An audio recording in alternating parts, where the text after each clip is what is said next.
ash drifted across the vaults of Ilum. Not the ash of fire, nor the waste silt of industrial ruination, but the sacred remnant of burned scripture.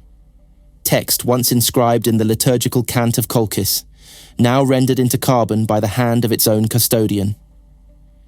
Even within the hierarchies of the word-bearers, such an act would have been seen as heretical by any who still clung to the old masks of reverence. But in that hour, none bore witness. Only Barthusa Narek remained beneath the hollowed dome, his armor scorched from battle, his breath rasping shallow beneath a helm that had not been removed since Istvan. The vault's great iconostasis lay shattered at his feet. Where once the symbols of Lorgar's divinity adorned each tier in radiant filigree, now there remained only splinters and oxidized bronze. No litany echoed from the walls, no chant spiraled into the dome above. Even the machine spirit of the reliquary had fallen silent. It was here, amidst that abandoned sanctum, that Barthusa Narek committed the first true apostasy of his life, not against the Emperor, nor against chaos, but against the illusion that his brothers could be saved from either. He had seen them, word-bearers who once sang the creed of unity with tears in their eyes, now speaking in tongues not their own, marked with runes carved into flesh where once only devotion had resided. He had watched as Dark Apostle Valdrek Elias consecrated the fulgurite of Trioris, proclaiming it the weapon of apotheosis, even as its touch devoured the soul from any it pierced. And still, he had played the role, faithful, loyal, obedient. But he had never believed. It was the lie that sustained him. Narek's true faith remained tethered to something formless, something he would not name even to himself. Not the Emperor, not the Primarch, not even mankind. But a vision, a flickering silhouette of what the Imperium could have become, had truth not been sacrificed on the altar of ambition. In that vault, alone beneath broken icons, he whispered his own litany, not in prayer, but in remembrance. Lorgar brought us to the fire, and we burned because we knelt. Even now, the name of the Primarch invoked more than contempt. It invoked mourning. There had been a time when Lorgar Aurelian was a creature of terrible beauty, touched not by chaos, but by awe. A prophet misunderstood by his brothers, scourged by the Emperor, and set adrift into a universe that had no place for his kind. But the Lorgar of the heresy was not that prophet. He was something else, veiled, monstrous, swallowed by the darkness he once feared. And Narek had vowed to end him. The fulgurite was not merely a weapon. It was the preserved lightning of the Emperor's fury, fossilized in death and purity, capable of severing the soul from the warp. A true death, even for one touched by the gods. But such a weapon could not be wielded by one already claimed. That was the irony Elias never understood. The fulgurite required purity of purpose, not innocence, but resolve. Narek possessed both, and thus he was damned. He gathered the last fragments of the iconostasis and slid them into a reliquary pouch stitched into his inner robe, not as trophies, as proof. Someday, someone might ask if the word-bearers had ever known regret, if one among them had looked upon their works and wept. Let them find the pouch. Let them see the ash. Let them wonder. A dull chime resonated through the vault's broken vox halo. The signal came from orbit. A rendezvous was nearing. His false orders would carry him off-world. His true mission would begin. The Emperor had no need for confessions, only endings. They called it the Dagger of Unity once, before it drank from its own maker, before its blade remembered the taste of betrayal and sang with the names of the dead. Now it lay at the heart of the Trioris vault, buried in fulgurite glass, untouched but watching. The last cries of Istvan had not yet faded when Barthusa Narek staggered from the ravines, half his body shorn by a Raven Guard fusillade, his vox channels burned out, his soul mute. It was the end of something vast, a death not only of lives or ideals, but of the possibility of trust. Narek's place among the word-bearers' scouts was gone, not taken, but cast off like skin that no longer fit the frame. They called him broken, yet in truth, It was in that breaking that something began to form.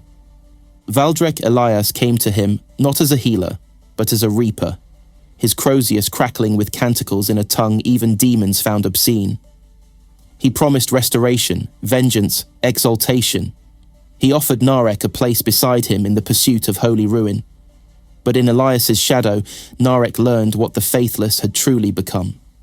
Rituals no longer called upon the divine. They bound the warp like iron shackles and fed it blood. The Lectitio Divinitatus, once forbidden, had become a perverse joke among the brethren, mocked even as they embraced the very demons they had once cast as fables.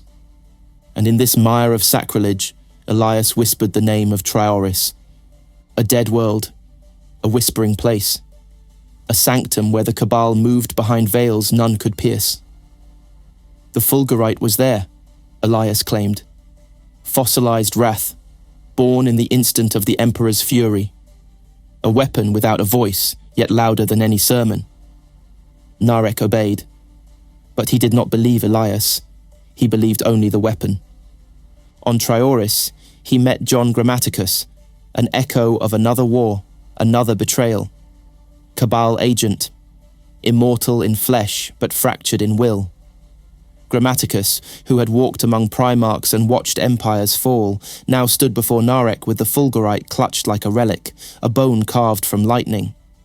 What passed between them cannot be explained through stratagem or dialectic. It was not an exchange, nor a theft. It was a burden passed. Grammaticus gave it willingly, not because he trusted Narek, but because he understood what Narek had become, a paradox, a heretic who still believed. And Narek took the Fulgurite not to glorify Elias, nor to win favor among traitors. He took it for one reason alone, to kill Lorgar. In the silent aftermath, Narek stood alone on the obsidian plains. Above him, the sky tore open as warp-ravaged vessels descended to claim the relic. He should have turned back, should have offered it to Elias. But the truth flared then, as clear as the Fulgurite's pale gleam. There would be no saving the word-bearers. Not as they were, not while Lorgar still walked. He fled into the wastes, hunted, wounded. Yet the dagger remained in his grasp, wrapped in prayer cloth woven from the robes of a murdered chaplain. He whispered oaths to it, not for strength, but for silence. Let no demonic prince mark it. Let no psychic eye see it. Let it be cold, inert, until it struck home. What blade can pierce a god? None forged by man, but perhaps one born in defiance. Trioris burned behind him.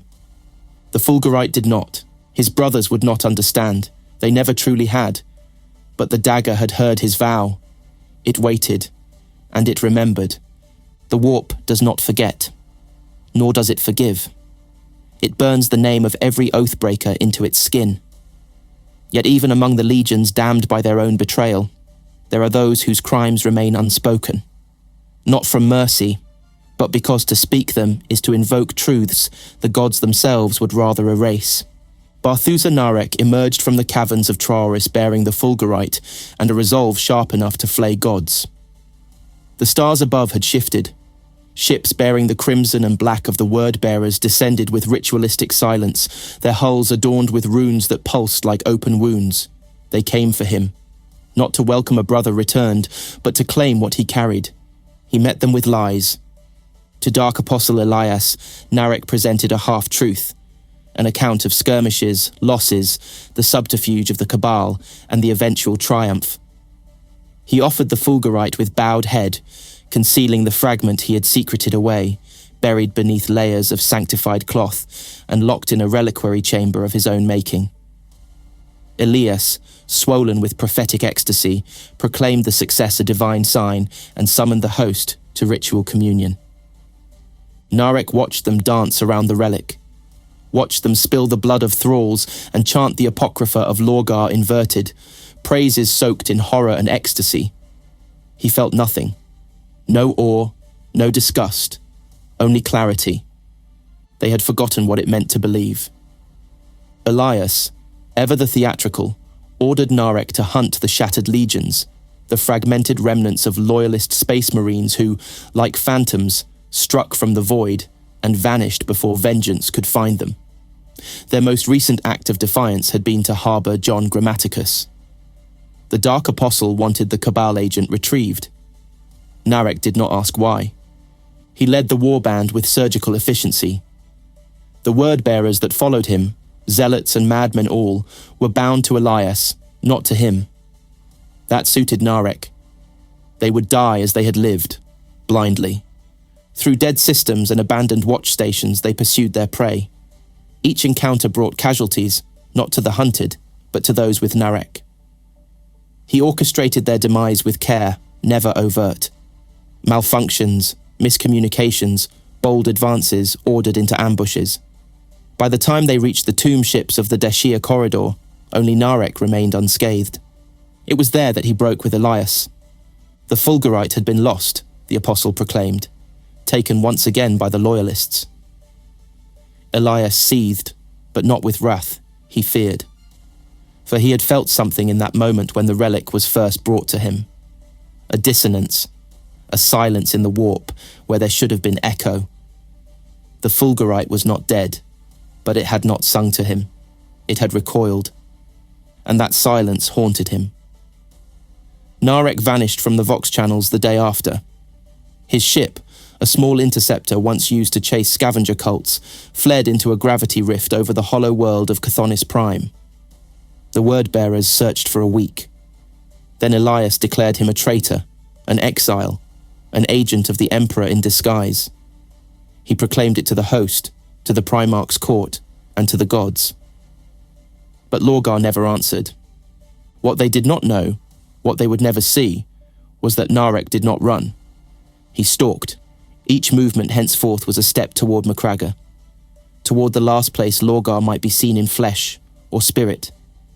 The Fulgurite fragment pulsed faintly in its sealed vault, not with warp light, but with something colder, older. It did not thirst, it waited, as did he. Every flame casts a shadow. Narek was no longer cast in the light of any sun. Only the dagger knew his true name now. There is a kind of silence that settles only in the aftermath of reverence betrayed. It clings not to ruins or tombs, but to the living, those who carry faith like a splinter embedded too deep to extract, too sacred to ignore.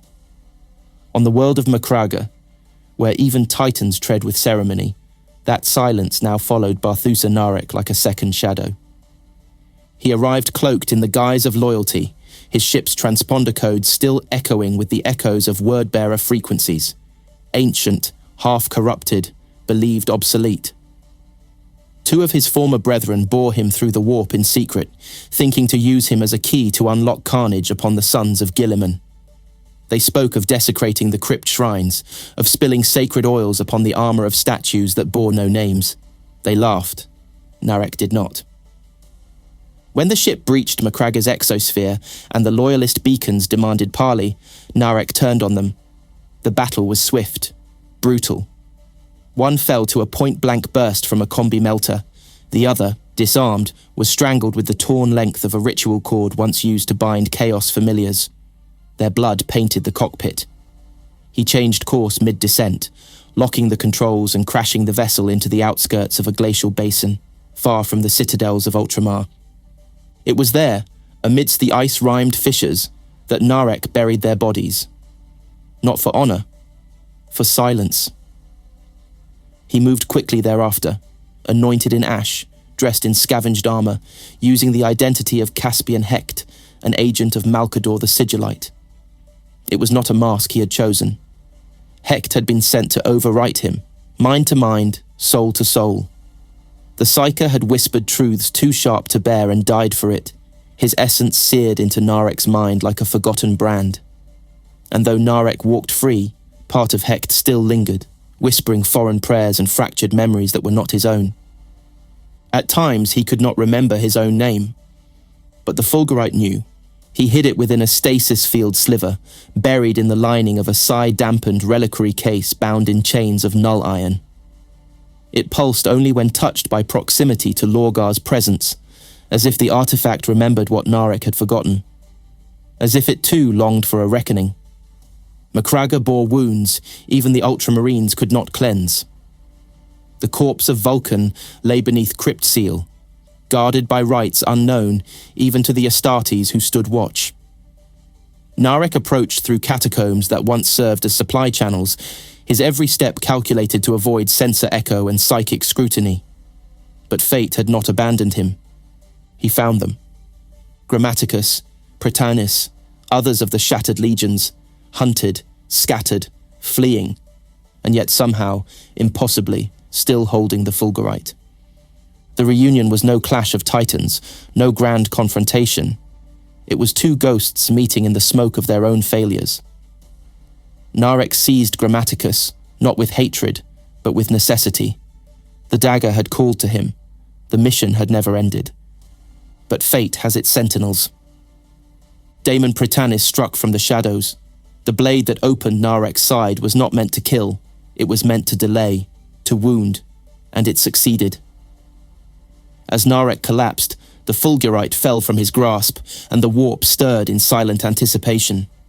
Then came the Night Haunter, Conrad Kurz, unbound, unseen. Kurz did not speak. He did not need to. His presence was madness sculpted into form. A whisper of vengeance echoed in the warp, and Narek, broken and bleeding, felt his mind fracture. He remembered the deep tunnels of Kolchis, the prayers of his youth, the taste of ash in his mouth when he first recited the litanies of unity.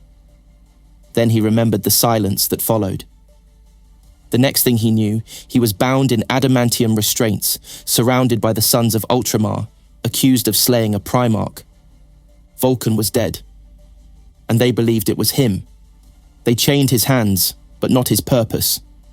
For the Fulgurite still pulsed, somewhere beneath Macragge's surface, waiting for his hand to find it again. To bind a warrior like Narek is no triumph. It is a warning, not to him, for he already knew the cost of his path, but to those who still believed chains could hold meaning in a galaxy unbound by truth. On Macragge, beneath the vaults of justice, a cell was built not merely to contain a body, but to silence an idea. They brought him before a tribunal of ultramarines, stern-faced champions whose eyes held no hatred, only the weary precision of judgment. They did not know his name, not truly. They called him the Word-Bearer, the Blasphemer, the Killer of Vulcan. They spoke his accusations with measured cadence, not as warriors relishing victory, but as priests reciting a rite they wished had never been necessary. Narek listened in silence. Not once did he speak in his defense, not because he was guilty, but because words had become weapons he no longer trusted. The truth could not be carved into stone or inked into parchment. It could only be lived, and his truth had no place in their records. Days passed, or perhaps weeks.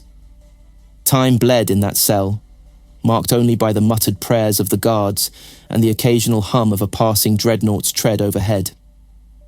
The Fulgurite fragment remained lost to him, hidden among the shattered remains of his stolen identity. He could feel its absence like a severed limb, an ache that would not numb. And then, the cell door opened. He expected a jailer, a death sentence, perhaps a psyker to peel the knowledge from his mind. Instead came Caspian Hecht. No, something worse. It was Hecht's body, yes, the same posture, the same eyes, but there was no breath in him, only the hollow echo of Malcador's will. The Sigillite had sent more than a spy. He had sent a failsafe. The psychic override struck like thunder. It was not pain, not entirely. It was invasion. Memories surged backward, names, coordinates, confessions.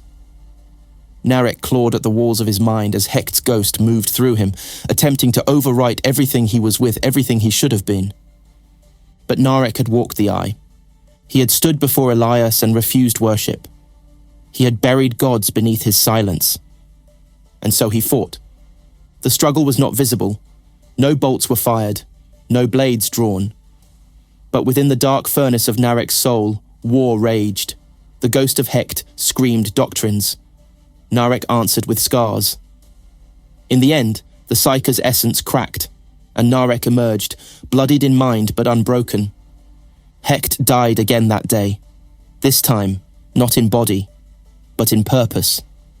Narek took his armor, took his voice, and walked out of the cell unnoticed. From there, his path blurred, memory fractured. He recalled only fragments, the whisper of a docking seal, the shimmer of a teleport flare, the void embracing him like an old adversary.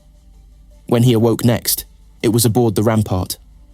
There, among the 66, the broken shards of the salamanders, he found temporary refuge. They did not know his name. To them, he was simply the psyker, the guide, the one who claimed knowledge of the routes through the ruin storm. He did not lie. He did not tell the whole. As the fleet moved toward Nocturne bearing the remains of Vulcan, Narek worked to repair more than the nav logic. He studied the loyalists, spoke with them, listened. For a brief moment, he remembered what it felt like to walk among those who still believed in something greater than survival. But faith, he had learned, is not armor. When they discovered him, when the echoes of Hecht faded and the truth bled through, the confrontation was swift and mournful. He did not kill them all. Some he wounded, others he fled. He never hated them, he simply had to leave. For the dagger still waited. He had worn many names, killed many masks. But one truth remained. The dagger was not yet buried in the heart that called him son. The sigillite casts a long shadow, long enough to reach even those who fled his gaze, long enough to touch the soul of a man half dead, hunted, and forgotten. Barthusa Narek did not worship Malkador, but he bore the echo of his will, scarred into thought, half remembered in dreams, fused to him by a dying psyker's last breath. The rampart burned behind him, not in fire, but in memory, a place that had almost become a sanctuary, sundered by truth. Narek had fled its halls with a bloodied shoulder, a cracked helm, and a silence heavier than any accusation. He knew the salamanders would not forgive. Perhaps they should not. But he had not come to them for mercy. He had come for passage. Now that passage had ended. Nocturne, Vulcan's world, a land of fire-wrought stone and blackened sky.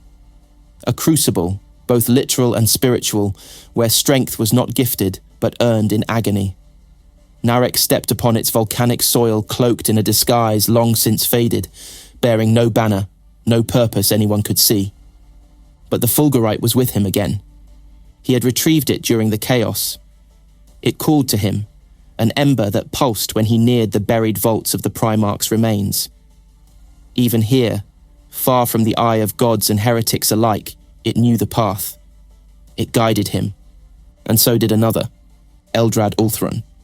The Farseer appeared not with grandeur but in silence, like a memory made flesh. His eyes were galaxies folded into a stare. His voice was wind carved from prophecy. Eldrad did not ask questions. He simply spoke of the Cabal, of Garhet, of Slaudar, of Daemon Praetanis, of their deaths still unwritten. Narek did not question how Eldrad knew him. The Farseer's words were laden with inevitability, as if they described a story already etched into the skein of fate. He spoke of the fulgurite as a keystone, of its twin purpose, destruction and deliverance, of the hour nearing when the Cabal's schemes would fracture forever. And he offered Narek a place, not as a servant, as a knife. Together, they moved through the fire-wreathed desolation of Nocturne, hunting those who had once stood beside Grammaticus and deemed themselves saviors of the species. Narek killed Gahet beneath the shadow of an obsidian monolith, where the air shimmered with unspoken memories. Slaudar fell beside a cratered shrine of old night, his mind unmade by a psychic spear that Eldrad did not hesitate to loose. And Praetanis, he died differently. There was recognition in that death. A moment's pause. A question unanswered in the stare they shared. Perhaps Praetanis saw through Narek's mask, glimpsed the man who had once fought beside him for a dream, now reduced to embers. Perhaps he even understood. The dagger ended it swiftly. Afterward, Eldrad stood with him at the edge of a rift, where molten rivers bled into the sea. "You are not finished," the Farseer said. "I was finished long ago," Narek answered. Eldrad only nodded, as if that too was part of the prophecy. He left Narek there, at the border of fire and void, with a sliver of fulgurite wrapped in stasis field and psionic silence. The Farseer had given it freely, without ceremony. Not a gift, a burden. And Narek carried it into the shadows once more. On Nocturne, he became something else. Not loyalist, not traitor. A remnant shaped by fire. A hand guided not by faith, but by necessity. The dagger had a wielder again. There are paths through the ruin storm that no astropath can chart, no navigator can predict. They are not corridors of space, but alignments of fate, moments where conviction pierces madness, where a soul's momentum becomes a compass. Barthusa Narek did not steer the ship that bore him beyond Nocturne. The fulgurite did. It began in silence. Aboard a derelict fast picket vessel, its vox arrays half melted and its warp vanes humming with static, Narek plotted a course. Not with coordinates, but with memory. Somewhere within the warp-torn heart of the galaxy, Terra waited, besieged, burning, betrayed, and perhaps still redeemable. If Lorgar still walked among the traitor host, then there was purpose yet in Narek's blade. He navigated by feeling, by flickers in the fulgurite's pulse, by the whispers that sometimes rose from Hecht's lingering consciousness, stray fragments of psychic instinct that hinted at corridors in the storm, like cracks in the skin of a drowning god. There were no allies left, no resources to call upon, only detritus, fragments, echoes, and yet the path held. He emerged into real space amidst the burning wreckage of a traitor flotilla, word-bearers torn apart by their own war engines, slain not by loyalists, but by internal schism. Madness ran rife in the fleet. Dark apostles bayed at one another with the tongues of demons. A vessel bearing the name Eternity's Coil had scrawled invocations across its hull in blood and burned itself from the inside out. Narek salvaged what he could: fuel, a data slate half filled with corrupted liturgies of despair, a vox cipher that still bore Lorgar's mark. It was enough. He posed as one of them, slipped into formation, and when the word-bearers gathered to descend upon the throne world to join the final surge of Horus's siege, Barthusa Narek stood among them. No oaths were sworn, no rites invoked. He wore the armor, he chanted the cant, and when the signal came, he followed. The dropship burned through the void like a dying comet.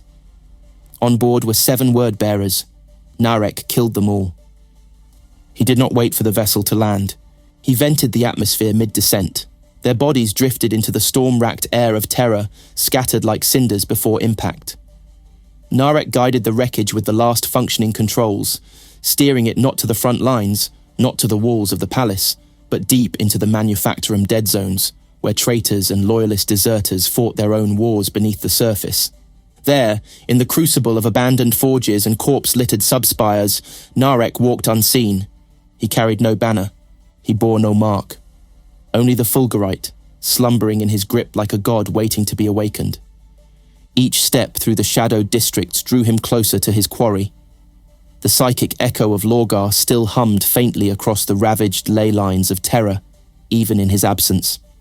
The dagger pulsed in response, guiding Narek through the catacombs of memory and prophecy alike. He passed traitors and left them gutted in silence. He encountered loyalists and was spared, once. A nameless squad of ragged imperial fists found him bleeding, slumped against a cracked statue of Sanguinius. They saw something in his eyes, something not of the word-bearers. They bound his wounds, asked no questions, moved on. He did not follow. He had work still unfinished. Then came the laboratory, the stink of alchemical rot, the echo of laughter that had never known mercy. It was Fabius Bile's domain, one of many. Narek stumbled upon it by fate or design, and what he witnessed inside carved new hollows into his already ruined soul. Clones, corpses, things that once resembled Primarchs, now reduced to gristle and cryogenic slurry. Bile was gone, fled elsewhere in pursuit of more perversions. But the trail remained. The violation remained. Narek left it burning behind him. He did not look back. The dagger did not waver. It pointed forward, always forward, toward a heart he could not see, toward a name no longer spoken in the host, toward the final deception. In the darkness beneath Terra's ruined skin, there is no honor, no command, no banners flying above the broken streets. There is only momentum, faith twisted into survival, orders lost in static, brothers slain by shadows they once called kin.